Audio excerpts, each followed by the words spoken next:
उत्तर पूर्वी दिल्ली के करावल नगर इलाके में इलेक्ट्रो होम्योपैथी के जनक डॉक्टर काउंट सीजर मैथी का 211वीं जयंती को बड़ी ही धूमधाम से मनाया गया। इस मौके पर भारी संख्या में दूर दराज से आए डॉक्टरों ने हिस्सा लिया। मुख्य अतिथि के रूप में करावल नगर विधानसभा क्षेत्र से आम आदमी पार्टी के प्रत्याशी दुर्गेश पाठक ने शिरकत की। प्रोग्राम की शुरुआत दीप प्रज्वलित करके की गई। साथ ही इस मौके पर मुख्य अतिथि दुर्गेश पाठक ने डॉक्टरों के बीच केक काटकर डॉक्टर काउंट सीजर मैथी का जन्म उत्सव मनाया। अपने भाषण में दुर्गेश पाठक ने सभी डॉक्टरों का धन्यवाद किया और कहा कि यदि आम आदमी पार्टी सत्ता में आती है तो इस बार इस पद्धति को सरकार के पैनल में जरूर लाएंगे। और करावल नगर से बाहर दिल्ली और पूरे देश से आए हुए सभी डॉक्टर्स का मैं अपने करावल नगर में स्वागत करता हूं। आज जैसा कि हम सबको पता है, इलेक्ट्रो होम्योपैथिक की जो पद्धति थी उसकी शुरुआत करने वाले डॉक्टर काउंट सीजर मैथी जी का आज जन्मदिन है और इस जन्मदिन को एक तरीके से इस पद्धति की भी शुरुआत की स्थापना के जन्मदिन के रूप में मनाया जाता है। इसके लिए हम सारे लोग यहाँ पे इकट्ठे हुए हैं। आज का ये दिन कहते हैं, शायद इस दिन को बहुत ही बड़े बड़े हमारे बीच में मंतोष भाई आए हुए हैं, मैं उनका भी स्वागत करता हूँ। राम भाई आए हुए, उनका भी स्वागत करता हूँ। आज के दिन बहुत बड़े बड़े महापुरुषों का जन्मदिन हुआ। आज ही के दिन स्वामी विवेकानंद जी का भी जन्म हुआ, जिसको लेकर भारत में यूथ डे आज ही के दिन यूथ डे नहीं है, यस अच्छा मनाया जाता है। हाँ, यूथ डे भी आज ही के दिन मनाया जा रहा है, तो उसके लिए मैं आप लोगों को भी बधाई और उनको नमन करता हूँ। जैसा कि हम सारे लोग इकट्ठे हुए हैं, इस पद्धति के बारे में जो अर्ली 19th सेंचुरी में ये पद्धति का एक तरीके से शुरुआत हुई। 15 से 20% बजट हम अपना हेल्थ के ऊपर खर्च करते हैं, क्योंकि अगर हेल्थ खराब हुआ, लोगों का स्वास्थ्य अच्छा नहीं हुआ तो ज्यादा दिक्कत आएगी। दिल्ली जिस तरह से एक रैपिड डेवलपमेंट प्रोसेस पूरे दिल्ली के अंदर चला, जिस तरह से उसके कारण बहुत ज्यादा दिक्कतें दिल्ली के अंदर आई हैं और अभी हैं। जिस हिसाब से यहाँ पे बसावट हुई, प्लानिंग के साथ नहीं बसावट हुई, पेड़ पौधों का ध्यान नहीं रखा गया, पानी के सिस्टम का ध्यान नहीं दिया गया, घर बन गए, रोड बाद में बनी, पानी की पाइपलाइन फिर रोड डाल के तोड़ के बनी, फिर सीवर लाइन तोड़ के बनी। तो एक काफी कॉम्प्लेक्स सिस्टम है दिल्ली का, और जिसके कारण मेरा अपना मानना है कि दिल्ली के अंदर जो 50% बीमारियां हैं, उसका एक बहुत बड़ा कारण है कि दिल्ली का जो एक बसावट है, दिल्ली की जो पूरा का पूरा सिस्टम जिस तरह से बसा है, उसका एक बहुत बड़ा योगदान है। तो इसीलिए हमने लगभग अपना बजट का एक बहुत बड़ा परसेंट 15 से 20% हमने स्वास्थ्य के ऊपर खर्च किया, क्योंकि हमारा मानना है कि, और हम 3 लेयर के स्वास्थ्य मेडिकल सिस्टम के ऊपर काम कर रहे हैं। पहला हमारा लेयर मोहल्ला क्लिनिक का होता है, जो बिल्कुल डोर स्टेप पे एक मोहल्ला क्लिनिक होगा। अभी आपके वेस्ट करावल नगर डी ब्लॉक में एक मोहल्ला क्लिनिक खुला है, एक अंकुर इनक्लेव के अंदर खुला है। तो हमारी कोशिश ये होती है कि हम अगर एक, जैसे हम लोग टीवी देखते थे और लगता था कि वो कहते थे कि जो बड़े लोग होते थे, बड़े एलीट लोग होते थे, वो कहते थे कि महीने में एक बार फुल बॉडी चेकअप जरूर होनी चाहिए। तो हमारी कोशिश ये है कि दिल्ली के हर मोहल्ले, हर झुग्गी, हर नुक्कड़ पे एक मोहल्ला क्लिनिक जरूर हो, जिससे दिल्ली की सारी पॉपुलेशन महीने में एक बार फुल बॉडी चेकअप जरूर कराए। क्योंकि कई बार बीमारियां हो जाती हैं, उसके बाद हमें पता चलता है, और जब पहले स्टेज में नहीं, दूसरे स्टेज में, हम तो पहले स्टेज में अगर कैंसर भी है तो क्रोसिन खा के सोने वाले लोग हैं। तो ये एक तरीके का एक मेडिकल सिस्टम हमारे देश में जो बना, उसके कारण काफी दिक्कतें आई। और दुर्भाग्य से ऐसे ऐसे लोग आज हमारे देश की व्यवस्था चलाते हैं जिनको एलोपैथिक ही नहीं पता है, तो इलेक्ट्रो होम्योपैथिक तक तो बहुत दूर की बात है। तो पहली बार एक सरकार आप लोगों ने चुन के भेजी और उसके कारण ही ऐसा हो पाया कि हम मोहल्ला क्लिनिक बना रहे हैं, हम पॉली क्लिनिक बना रहे हैं, हम स्पेशलाइज हॉस्पिटल्स तैयार कर रहे हैं, हम कैंसर इंस्टीट्यूट तैयार कर रहे हैं, हम लीवर को स्पेसिफिक लेकर इंस्टीट्यूट तैयार कर रहे हैं।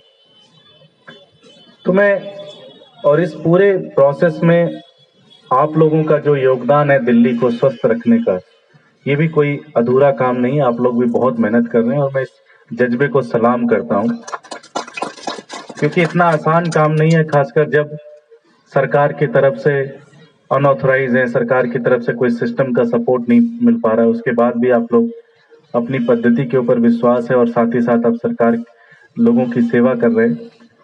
इसमें मैं एक ही चीज कहूंगा कि मैं अभी रात में आने से पहले पढ़ भी रहा था, गूगल पे चेक किया, विकिपीडिया से समझ रहा था कि एग्जैक्टली क्या क्या है। तो मुझे ऐसा लगता है कि राजस्थान सरकार ने किया ही है तो निश्चित रूप से किसी न किसी बेसिस के आधार पर किया होगा, ऐसे हवा में तो किया नहीं होगा। उन्होंने भी एक्सपर्ट्स से बातचीत की होगी, उन्होंने एक्सपर्ट्स की ओपिनियन ली होगी। तो मैं आपसे एक वादा तो करके जाता हूं कि सही जगह पर बिठाने का काम मेरा है, बाकी फिर आप लोग समझ लीजिएगा। मेरी जिम्मेदारी यह है कि आप सही टेबल पे बैठे और सही व्यक्ति से बातचीत करें, और इसके ऊपर जो कुछ भी सरकार की तरफ से कर सकते हैं, चाहे वो कमेटी बनानी हो, चाहे वो अगर हमें लगता है कि हम और R&D के लिए फंड देने की जरूरत है, रिसर्च एंड डेवलपमेंट के लिए और फंड देने की जरूरत है, तो वो भी करेंगे, क्योंकि हमें तो जरूरत है दिल्ली के अंदर डॉक्टर्स की, हमें जरूरत है ऐसी व्यवस्था की जो हमारे दिल्ली के लोगों को स्वस्थ कर सके। और हम आज इलेक्ट्रो होम्योपैथिक के जनक कांट सीजर मैथी जी का जन्मदिन था, और उस पर जितने भी डॉक्टर इलेक्ट्रो होम्योपैथिक से रिलेटेड है उनका एक सेमिनार था, उन्होंने मुझे बुलाया था, तो उसमें आज मैं भाग लिया और मैंने यही उन लोगों से कहा कि उनके संघर्ष को सलाम, उनकी पद्धति को सलाम, और दिल्ली सरकार में जो भी हेल्प हो सकती है हम वो पूरी तरह से करेंगे और उनके साथ मिलकर काम करेंगे, और जो भी व्यवस्था हो सकती है वो पूरी तरह से करेंगे।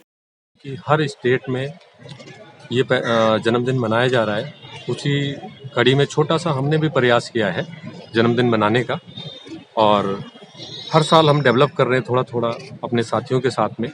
और मैं यही चाहूँगा कि इस दिन के अवसर पे सभी साथी अपनी क्लिनिक बंद करके एक दिन मैटी जी के नाम पे दें और प्रोग्राम को अच्छा से अच्छा करें, लोगों तक जागरूक करें। दुर्गेश पाठक जी आए थे, प्रत्याशी हैं यहाँ करावल नगर के, क्या उन्होंने कहा, कुछ आश्वासन दिया कि इस पद्धति को आगे बढ़ाने के लिए? जी, दुर्गेश पाठक जी ने, जहाँ तक मुझे भरोसा भी है कि वो ऐसे व्यक्ति हैं, उनका व्यक्तित्व ऐसा है कि दुर्गेश पाठक जी जो कह के गए हैं कि भाई हमें एक अच्छा सा टेबल देंगे, एक टेबल का मतलब हुआ कि हम सरकार के माध्यम वो बनेंगे, और जो भी CM साहब होंगे, हेल्थ मंत्री होंगे, उनके साथ में हमें एक टेबल पे बिठाएंगे और जो हमारी प्रोसेस है उसको आगे बढ़ाएंगे। ये एक मीडिएटर का काम करेंगे, जो कि हम वहाँ तक नहीं पहुँच सकते डायरेक्ट, तो वो मीडिएटर बनेंगे हमारे पाठक जी, और उन्होंने पूरा भरोसा दिलाया है कि हम इस पैथी को आगे डेवलप करने में आपकी मदद करेंगे। मैं आज डॉक्टर काउंट सीजर मैथी जयंती के शुभ अवसर पर संपूर्ण भारत से और संपूर्ण भारतवासियों को इलेक्ट्रो होम्योजनक डॉक्टर काउंट सीजर मैथी जयंती के शुभ अवसर पर बधाई देता हूं कि यहाँ की जनता को ये सस्ती सुलभ चिकित्सा उपलब्ध हो सके, इसी के लिए मैं डॉक्टर काउंट सीजर मैथी हमारे इलेक्ट्रो होम्योपैथी के जन्मदाता है, और इलेक्ट्रो होम्योपैथी जन्मदाता ने इलेक्ट्रो होम्योपैथी की ऐसी विधा दी है जो मानव हित में है, बहुत सस्ती है और बहुत सुलभ रूप से है, और ये पूर्ण रूप से हानि रहित भी है, और हमारे समाज में ये बहुत उपयोगी है, क्योंकि इलेक्ट्रो होम्योपैथी उपयोगी है और ये पूर्ण रूप से मान्य है। राजस्थान सरकार ने इसको पूर्ण रूप से मान्यता प्रदान कर दी है। अब IDC सेंट्रल गवर्नमेंट इसको मान्यता प्रदान करने की कार्रवाई चल रही है। ये एक रहस्यमय पैथी है और एक बहुत ही चमत्कारिक उसके उपाय हैं।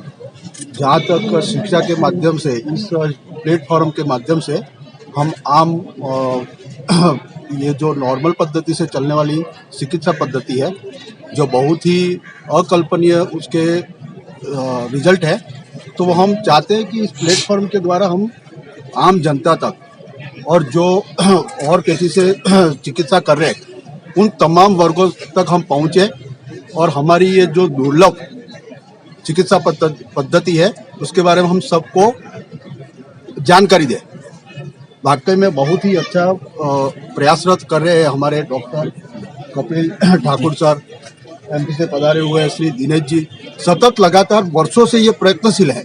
15-20 साल हो गए कंटिन्यू हम लोग सतत प्रयत्नशील है कि किसी तरह हमारी जो पैथी है प्रभावी है, बहुत ही सरल है और बिना साइड इफेक्ट, किसी भी तरह का कोई साइड इफेक्ट नहीं है उसमें, तो आम जनता तक कैसे पहुंचे, ये हमारा उद्देश्य है। ठीक सर।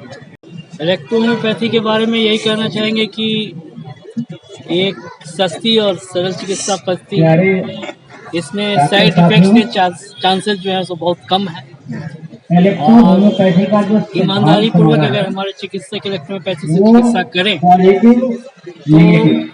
तो कोई भी ऐसा रोग नहीं है, एक्सेप्ट कुछ है ऐसे केसेस जैसे कि बर्न के केस हैं जिसमें कि नसें चिघुड़ जाती है या फिर जो गॉल ब्लैडर में स्टोन फट करके जो है सो एब्डोमिनल कैविटी में रोटेट करता है, वैसे जो केसेस हैं अगर उनको छोड़ दिया जाए तो सारे के सारे केसेस चाहे वो कैंसर हो, डायबिटीज हो या डेंगू हो, हर में जो है इमीडिएट जो है सो रिस्पॉन्स इलेक्ट्रोहोम्योपैथी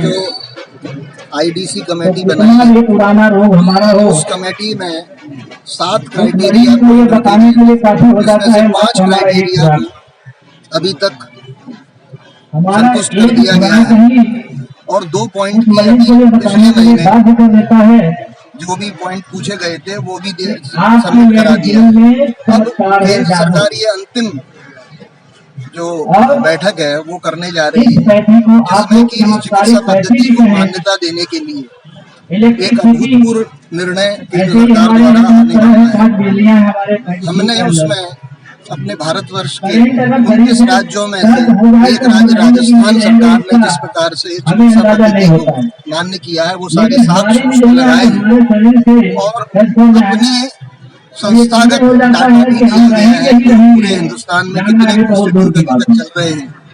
इसके अलावा सरकार ने जो दूसरा पॉइंट पूछा था आईडीसी के माध्यम से कि इसकी जो औषधियां हैं वो किस प्रकार से बनाई जाती हैं, उसके ऊपर भी हमने जो डाटा दिया है हमारे पूरे हिंदुस्तान भर से जितने भी फार्मेसी हैं जो इस चिकित्सा पद्धति में अपनी औषधियां निर्माण करती हैं उनके बारे में डिटेल दी। उम्मीद करते हैं कि आने वाला जो सत्र रहेगा उसमें सरकार हमारे इस नवीन चिकित्सा पद्धति को मान्य करने के लिए धन्यवाद।